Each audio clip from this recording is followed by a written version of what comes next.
We will go to the Lebanon issue a little later as we are getting some more breaking news, and this is concerning Nida Khan. Anticipatory bail has not been granted to the 8th accused in the Nashik coercion and religious conversion case, Nida Khan. Much as she was seeking it, next hearing has been scheduled to the 27th of April. So a big setback for Nida Khan, who remains absconding, and while in absentia, she had in fact filed for this anticipatory bail, which has not been granted to her. Anand. Know where she is.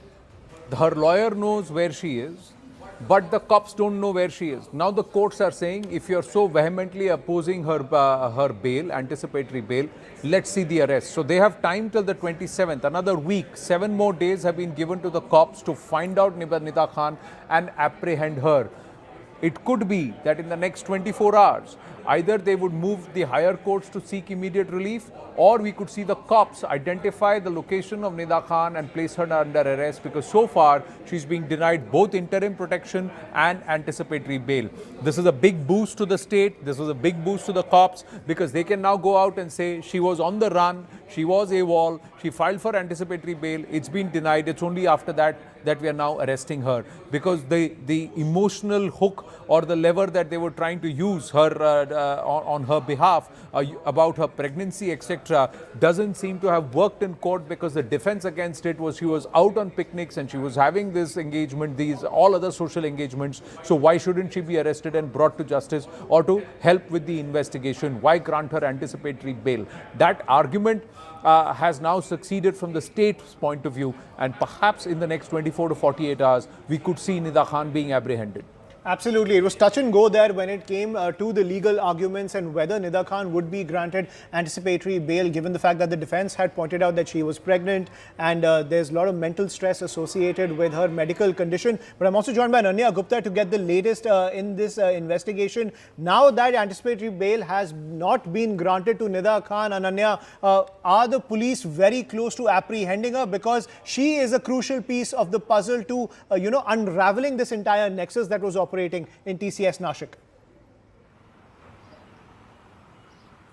Absolutely. Now the Nashik police did come out with a statement stating that they had indeed formed 3 teams to nab Nida Khan, and now the court has declined any sort of anticipatory bail to Nida Khan, and the next hearing is scheduled for April 27th, where further arguments will take place. But until then, court has refused any kind of relief to Nida Khan, and now the police did come on to say that they formed 3 teams. Her husband was also detained. He was questioned for the whereabouts of Nida Khan, wherein he stated that she is indeed staying with her relatives, but police had gone on to say that her relatives' phones were switched off and they were not found out at their homes. But SIT and the police teams are on the lookout for Nida Khan, because last what sources tell us that she was in Mumbai, where she did go to a medical health clinic in Mumbai for her checkup, for her pregnancy related checkup, which has come out. Her doctor also coming on board to state the same. So yes, it has come out that she was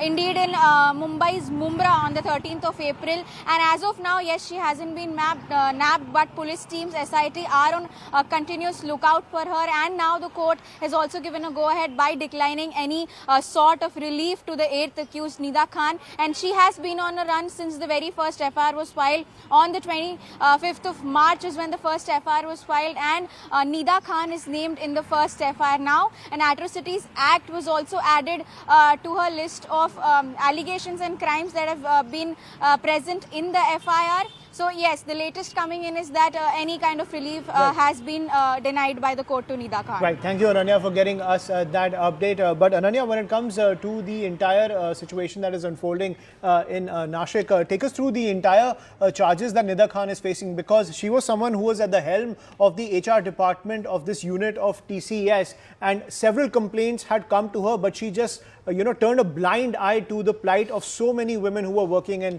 that particular office.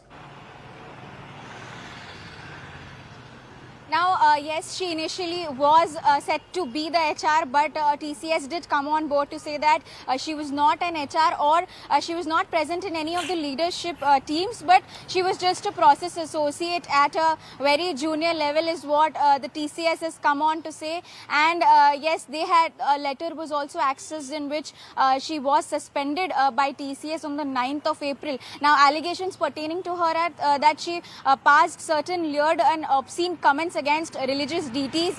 She insulted the religious preferences of one of the victims, and in the statements accessed and in the FIR also that she is the co-accused with the main accused Tausif Atar and Danish Sheikh. Now the first victim has indeed gone on to say that Nida Khan was aware that that she was being sexually harassed and was being coerced into practicing customs and religions and practices of certain another religion, but Nida Khan did not raise her voice. She indeed went on with the two accused, Tausif and Danish, to insult her the victim's religious preferences, to go on and state that how Nida Khan's religion is superior than that of the first victim are the allegations that have come forward pertaining to Nida Khan. Right. Right, So, absolutely, Ananya. And despite that revelation that had come in early on, before this anticipatory bail of Nida Khan's was before the court, that she was not part of the lead HR practices and she was in fact a junior teller, all of that really has not come in handy, Ayushman, for her to be given that anticipatory absolutely, bail. and at the same time, so it's even more harrowing that she was part of this entire racket which was trying to oppress all these other non-Muslims inside that TCS Nashik, and she was part of this entire practice of playing down and at the same time abusing the Hindu faith inside that office, and she completely turned a blind eye. So it doesn't even matter whether you're a man or a woman, but this entire ordeal that all those employees had gone through is something that Nida Khan needs to come clean about, and she's a very crucial part of this entire investigation, and her arrest is something that has been boosted by this denial of anticipatory bail. We will continue to track all those developments coming in. For now, a quick break. More news and updates on the other side.